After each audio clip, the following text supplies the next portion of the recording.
फुटली किंवा फोडली यासाठी जबाबदार कोण आहे? अमित शहा आहेत की मग देवेंद्र फडणवीस आहेत? एकामेकांवर ते बोटं दाखवत असतात, पण भाजपा आहे. कारण ही भाजपा वाजपेयी साहेबांची असेल, अडवाणी साहेबांची असेल, महाजन काका, मुंडे काका यांची नाही आहे. खरं जर पाहायला गेलं तर आत्ता जर भाजपमध्ये पहिले 5 चेहरे जर महाराष्ट्रातले घेतले तर कोण कोण आहेत जे वोकल असतात, टीव्हीवर येतात? ते सगळे 2019चे इम्पोर्ट आहेत आणि सगळे इतर पक्षामधले रिजेक्ट माल आहेत. मूळ भाजपचे जे लोक होते, मग विनोद तावडे जी असतील, प्रकाश मेहता जी असतील, राज पुरोहित जी असतील, पंकजाताई असतील, ह्या सगळ्यांना तर बाजूला केलेलं. ठीक आहे, दिल्लीत एखादं पद मिळालं, ते काय महाराष्ट्रातले लोक दिल्लीत पाठवलं म्हणजे खूप वेळा असं वाटतं की आम्हाला राजकारणापासून दूर पाठवलं. ते ठीक आहे, ते चालू राहतं त्यांचं. एक मुद्दा होता तो म्हणजे फडणवीस असं म्हणाले होते की त्यांना अटक करण्याचा डाव होता. आता अनिल देशमुखांना सुद्धा सीबीआयनं एफआयआर केलेला आहे. गिरीश महाजन यांच्यावर यांना अटक करण्याची तयारी होती. त्या संदर्भामध्ये फडणवीस असं म्हणाले होते की त्यांनाही अटक करण्याचा. पण कशामुळे? जर एवढी भीती असेल तर काहीतरी कारण असेल ना त्याच्या मागे. असं काही कोणी काय भाजपचं सरकार नव्हतं ना की कोणाला उचललं आणि आत टाकलं. आमचं सरकार होतं जे संविधानाप्रमाणे चालायचं आणि काहीतरी चुकीचं केलं असेल तरच मनात भीती असते, नाही तर भीती नसते कोणाच्या मनात. ते एवढं म्हणजे तुम्हाला सांगतो काय होतं की मनी बसे तर स्वप्नी दिसे, ते तसं जी म्हण ना ती ते तसं असेल. आम्हाला तर माहिती नाही काय असेल तर. पण तुम्ही असं म्हणाला होतात की उद्धव ठाकरे यांना सुद्धा अटक करण्याची तयारी भाजपने. मी म्हणाले होतो की मिंदेंना अटक करायचं होतं भाजपला म्हणून मिंदे पळाले आणि जी सत्य गोष्ट त्यांनी आम्हाला वर्षाला येऊन रडत रडत सांगितलं सुद्धा होतं. म्हणजे फडणवीसांनी जे म्हटलं की त्यांना अटक करण्याची तयारी होती वगैरे तसं काही नव्हतं. माझ्याकडे तरी ग्रह खातं नव्हतं आणि मी इतरांच्या खात्यात लक्ष द्यायचो नाही. भाजप आणि शिवसेना म्हणजे पूर्णच तुटलंय. पुन्हा कधी भविष्यात काही युती होण्याची किंवा जवळीक होण्याची काही? बघा, 2दा तर आम्ही फसलो. 14ला त्यांनीच युती तोडली होती.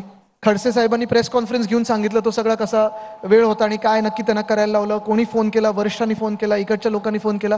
हे सगळं जरी होतं तरी किती वेळा फसायचं.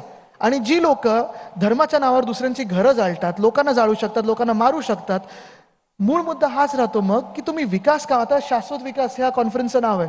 मला तुम्ही सांगा 10 वर्षांमध्ये ह्या देशात एक तरी गोष्ट अशी झाली आहे ज्याच्यात आपण शाश्वत विकास बघू शकतो, सस्टेनेबल डेव्हलपमेंट बघू शकतो? मला एक तरी सांगा. ना स्वतःच्या पक्षाची सस्टेनेबल डेव्हलपमेंट केली भाजपनी, ना कुठच्या देशाची केली. स्मार्ट सिटी प्रोग्रामचं काय झालं? बंद झालं स्मार्ट सिटी. पुणे मागच्या आठवड्यात स्मार्ट सिटी मधून बाहेर पडलं. स्वच्छ भारतचं काय झालं? डिमॉनिटायझेशनचं काय झालं? जीएसटीचं काय झालं? आधारचं काय झालं? एक सुद्धा कार्यक्रम जो त्यांनी 14 मध्ये जुमला म्हणून सांगितला होता, एक सुद्धा राबवला नाही.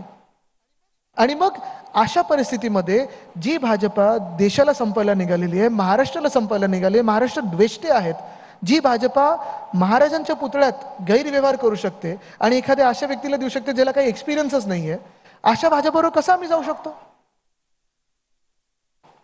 आणि नकली संतांबरोबर ते तरी युती करणार का? तेच म्हणाले होते नकली संतान. पवार साहेबांना भटकती आत्मा बोललेले, तर मग कोणाबरोबर युती करणार नक्की? मगाशी जे म्हटलं होतं मी की मुस्लिम वोट जे आहे ते शिवसेनेकडे जास्त वळले लोकसभेच्या निवडणुकांमध्ये. राज ठाकरे असं म्हणाले की असं काही नाही, मोदी आणि शहांना विरोध म्हणून ही मतं तिथे गेली. आता विधानसभेत तसं होईल असं नाही. तुम्हाला काय वाटतं? मला काही वाटत नाही. मला एक तर भारताच्या कुठच्याही नागरिकांनी, कुठच्याही धर्माचे असो, कुठच्याही जातीचे असो, कुठच्याही प्रांताचे असो, जे पक्ष त्यांना आपले वाटतात, जे पक्ष त्यांना वाटतात की ठीक आहे देश हिताचं काहीतरी बोलतोय, राज्याच्या हिताचं बोलतोय, त्या गावाचं असेल किंवा त्या समाजाचं असेल किंवा त्या शहराचं असेल, त्या हिताचं बोलतोय, त्यांनी त्यांना मतदान करावं. तो त्यांचा अधिकार आहेच.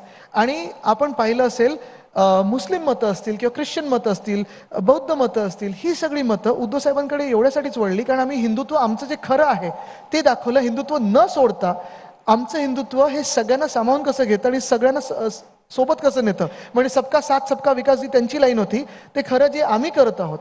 आमच्या 2.5 वर्षाच्या कार्यकाळामध्ये कुठेही जातीय किंवा धार्मिक किंवा कुठेही सामाजिक वाद निर्माण न करता राज्याला पुढे कसं न्यायचं, जे खरे विषय आहेत राज्याचे त्याच्यावर कसं फोकस करायचं हे उद्धव साहेबांनी दाखवलं. आणि जर कोणाला ते आवडत असतील तर गैर काय त्याच्यात?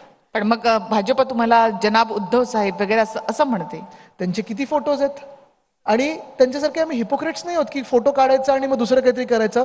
मुख्य गोष्ट अशी आपण पाहत असाल, आम्ही नवाज शरीफ यांचा केक कापून नाही आलो. आम्ही इकडच्याच आमच्याच देशातल्या मुस्लिम बांधव असतील किंवा कुठच्याही धर्माच्या लोकांबरोबर बोलतो. नवाज शरीफ ज्यांनी आमच्या देशावर हमला केला होता त्यांचा केक कापून आम्ही कधीही आमच्या देशात परत आलो नाही होत. आणि गरज पण पडली नाही आम्हाला, मिठी मारायची पण गरज पडली नाही त्यांना. असा उद्धव साहेबांचा एक फोटो दाखवा नवाज शरीफला मिठी मारताना. म्हणजे पुढच्या निवडणुकांमध्ये हा मुद्दा नसेल, म्हणजे आपण जे नसायला पाहिलं- पाहिजे. तुम्ही मला सांगा 2024 मध्ये अजूनही जर भाजप धार्मिक वाद आणि सामाजिक वादात जात असेल आणि तेढ निर्माण करत असेल, कुठच्या जगात तुम्ही जगताय? आज आमच्या तरुणांना इथे, तरुणींना इथे रोजगार पाहिजे, नोकऱ्या पाहिजेत. आज महाराष्ट्रात आपण पाहतोय शेतकरी आत्महत्या वाढत चाललेले आहेत. 10 वर्ष भाजपचं राज्य आहे. बेसिक सोयी सुविधा जे नॅशनल हायवे अथॉरिटी ऑफ इंडियाकडून मिळाल्या पाहिजेत, रस्त्यांच्या, मुंबई गोवा असेल, मुंबई अहमदाबाद असेल, मुंबई नाशिक महामार्ग असेल, ते मिळत नाहीत आम्हाला. आज परवा आम्ही पाहिलं शेतकऱ्यांना मदत पाहिजे, सांगतात साहेब ते पीक विम्याची हेल्पलाईन चालत नाहीये. तुम्ही तो माणूस जो आत्महत्येच्या एका टोकावर आलेला आहे त्याला जाऊन सांगा तुमचा धर्म काय विचारा, आणि काय उत्तर मिळेल सांगा मला.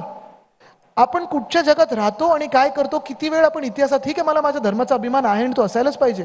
माझ्या परिवाराचा असेल, माझ्या प्रांताचा असेल, माझ्या समाजाचा असेल, मला अभिमान असायलाच पाहिजे. पण तो अभिमान मी तुमच्यावर लादू नाही शकत. एकामेकांचा मान सन्मान झाला पाहिजे. पण जर राजकारणी असेल मी, तर राजकीय जीवनात खरं जी कामं आहेत ती व्हायला पाहिजेत आणि त्याच्यावर बोलायला पाहिजे. की मी गेल्या 5 वर्षात किती लोकांना नोकरी देऊ शकलो, गेल्या 5 वर्षात किती लोकांचे जीव वाचू शकलोय, किती हॉस्पिटल वाढवलेत, शाळेंमध्ये काय आम्ही बदल आणू शकलोय, रस्त्यांमध्ये काय घडवू शकलोय, फुटपाथ किती चांगले झालेत, गावात किती शाश्वत शेती आम्ही करू शकलोय. क्लायमेट चेंज, वातावरणीय बदल जे होत आहे आपण पाहतोय की कधी दुष्काळ असतो, कधी अतिवृष्टी असते, कधी गारपीट असते, त्याच्यात मी शेतकऱ्यांना कसं वाचू शकतोय. हे एका राजकीय नेत्यांकडून आलं पाहिजे. हे नुसतं भांडणं लावणं हे काही राजकारण नाहीये. आदित्यजी, मी आधीही तुमची मुलाखत घेतली आहे, पण आता तुम्ही खूप जास्त आक्रमक, अभ्यासपूर्ण बोलता. त्या आधी सुद्धा जर आपण पाहिलं राहुल गांधींचंही, राहुल गांधीही आता तेवढ्याच आक्रमकपणे आणि तेवढ्याच अभ्यासपूर्ण देखील बोलता. ही सिमिलरिटी आहे तुमच्यामध्ये. अच्छा, तर ठीक आहे. त्याच्यात थँक्स टू विरोधक. शिवसेनेमध्ये आणि तरुण वर्ग, पण मी त्या निर्लज्ज मंत्र्यांसारखं बोलणार नाही, वाईटातून काहीतरी चांगलं घडू शकतं असं बोलणार नाही.